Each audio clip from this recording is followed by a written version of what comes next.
নমস্কাৰ। আজি কামদেল লিচিচিলৈ আহিলোঁ। ইয়াত মুগাৰ পুহিবলৈ ব্যক্তিগত পলুপালকসকল আহিছে। আহকচোন তেওঁলোকৰ লগত দুআষাৰ কথা পাতিম। ক'ৰ পৰানো সঁচ আনিছে আৰু কেনেকুৱা পাইছে ইয়াত এই বিষয়ে দুআষাৰ কথা পাতিম। আহক। আমাৰ ধেমাজি হাবুঙৰ ওচৰত। ধেমাজি হাবুঙৰ ওচৰত। হাবুং মন্দিৰ। হয়। এইটো সঁচটো ক'ৰ পৰা অনা হৈছিল? গাৰু হিলছৰ পৰা ন? এতিয়া ইয়াত আপোনাৰ এতিয়া কিমান লগোৱা হ'ল? 140টা লগোৱা হ'ল।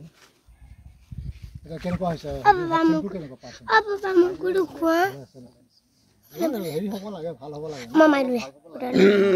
ঠিকে আছে বাৰু, একো নাই। তেওঁলোকে খৰিকা লগাইছে। খৰিকাত দুই এটা পলু ফুটিছে আৰু। ধন্যবাদ।